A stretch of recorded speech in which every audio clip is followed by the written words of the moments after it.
Hey everybody, welcome back to Trinity Dairy. Don't forget to like and share the video, leave a comment, subscribe if you haven't, and you can also follow us on Facebook and Instagram. Today is September 17th, 2024. It is a beautiful day out. It's a little bit humid, but there's a good breeze. So what we're working on today is some second crop hay. The last couple weeks I've been finishing up my first cutting hay, which I know is kind of odd this time of the year, but it was ground that we couldn't get into this summer because it was too wet. And it actually turned out being some really nice hay for the heifers. All the first crop, was ripe and, pretty stemmy and dry. But there was a whole nother crop, a second crop that had grown up in there. So that stuff should have some good value to it. Plus it'll have the stemminess that's good for the young heifers and stuff to have, so I think that'll be some nice hay. It was tricky to get it dry. They were huge windrows and it was slow cutting, it was thick. But anyway, that's done. We're on to some second crop now. So I have this field here we cut yesterday. My intention was to square bale this, but the weather forecast is not looking good for that. It was okay yesterday, really humid today, kind of the same thing, and then there's chances of rain. So I think what we're going to do is chop this and bag it. I have about 80 feet probably of usable bag left on the bagger from when we did the straw. So we're going to fill that and then see what we have left. This isn't the only field. I have a bunch of fields, a second and even some third crop. So we'll fill that, and then if there's some left, we'll do some baleage. And we could get nice weather yet this fall to do some small squares, but I don't need a lot more, but I would like to have maybe a couple hundred more. But the way the weather's looking, this is not going to dry. It's just not good drying weather this time of the year. Usually the dew doesn't come off till about 11 o'clock in the morning, and it's back on early, and it's just been humid and stuff. So anyway, got the one wagon pulled down here. I got the 1256 home, so that's going on the chopper. We're going to use that 400 Gehl, the same one we used for the straw, to chop with, and probably the 1066 on the bagger. So hopefully that goes well. I don't think this stuff is going to chop particularly fine. There's a lot of young trefoil in here, and a lot of real fine grass. That real fine grass just does not chop well. And that chopper wasn't known to particularly chop real fine anyway. But in my opinion, the hay is actually better for the cows if it is a little bit longer. That's one of the reasons I do like the baleage. And I would do this all in baleage, but I want to use that part bag up because I don't really need it, I don't think, for the corn. I mean, I'm going to do a bag of corn, but I want to do a full bag. So, and then the silos, but so we'll get that used up. And I'm also running out of room for my baleage because I don't have a way to stack the bales, and I think the haylage in the bag takes up less room. So anyway, that's enough of me talking. Let's go get the chopper down here and see if we can chop.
back. It's the next day. We're down here again to chop some more hay. Looks like another nice day. If I would have known this was going to be the weather, I probably could have square baled this, but we did get this morning. There was not maybe a quarter mile from here.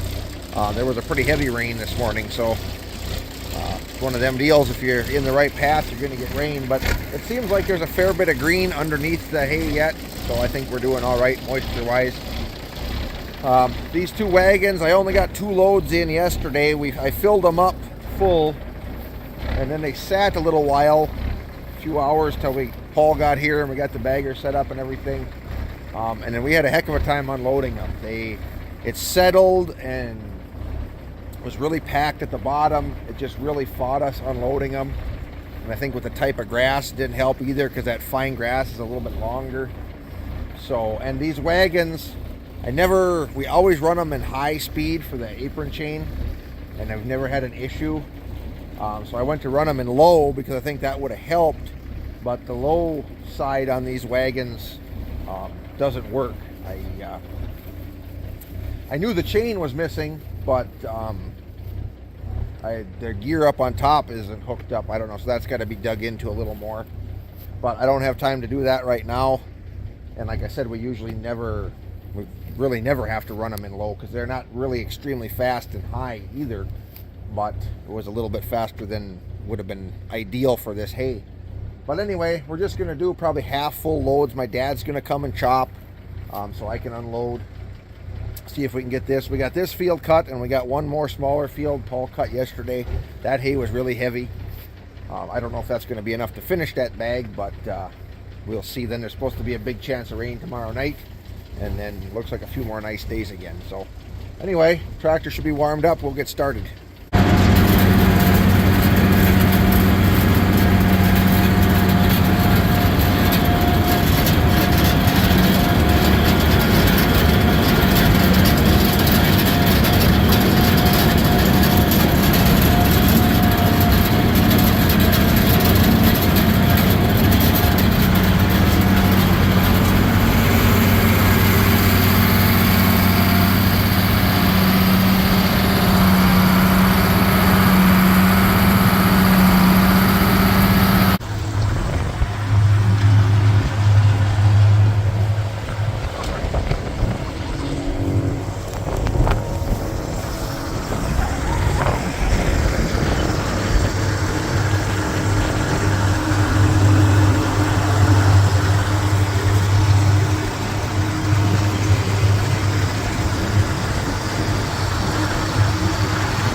to the second field. I think this field's about, I don't know, 4 acres, not real big, but it was nice hay. It was pretty thick orchard grass, alfalfa, clover. This actually dried a lot too. This was just cut yesterday, but that last field was getting really dry towards the end. But the last couple loads sat a little bit, and they were actually starting to ferment, so there must have been enough moisture in it yet. But yeah, hopefully get this done. We're talking some storms maybe moving through tonight. I don't know if this will be enough to finish off the bag, but we got some more we can cut once the rain goes through. Get that bag filled and then get on to some corn chopping here probably. But this stuff here, there's quite a bit of green underneath. I would say it's probably 50% or so, and that's about where you want it.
Mojo Holstein Jersey Cross that was milking 104 pounds a day.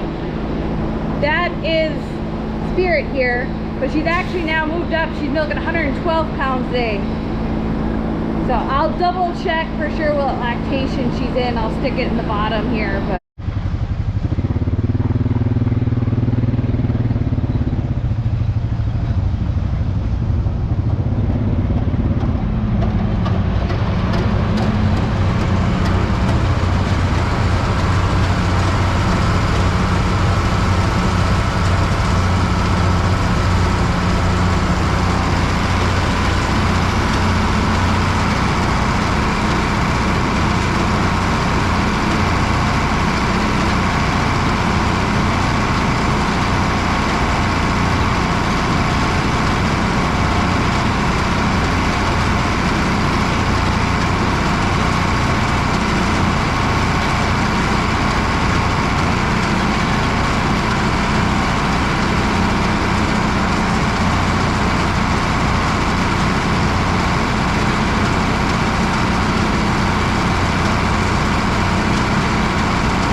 Hey everybody, welcome back. We're just finishing up that haylage bag.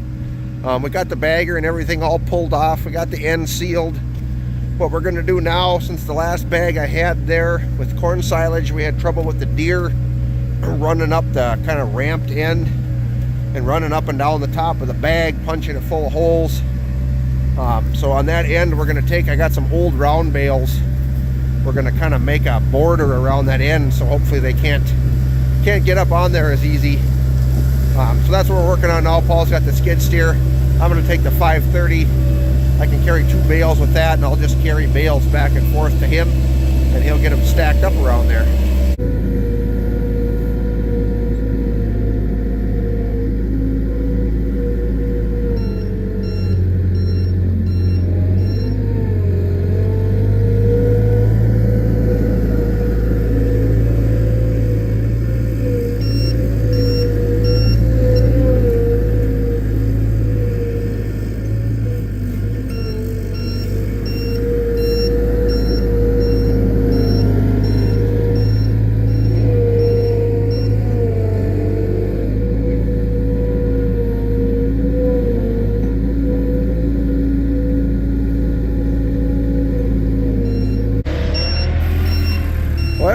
go. Hopefully that'll keep the flipping deer out of there. His end where the bagger comes off is pretty flat, and they like to use that as a ramp. But there, I got a bag. I didn't measure it, but there should have been about 80 feet left of that bag, so that's a pretty good bag of haylage there, and it should be some pretty nice stuff. I'm getting quite a glare here. A little bit lumpy, but haylage bags tend to get a little lumpy from my experience. But anyway, that went good. I'll flip you around. So we're going to wrap this video up with that. Next one will probably be doing some small squares. I'm hoping I'm cutting some more second crop, some third, and try to get some small square bales. It looks like it's supposed to be pretty nice this week. And then we're going to probably be on to chopping corn. So that's getting ready to go for that too. Filling silo and probably do another bag of corn silage. But anyway, I want to thank everybody for watching. Hope you enjoy the video, and we'll see you in the next one.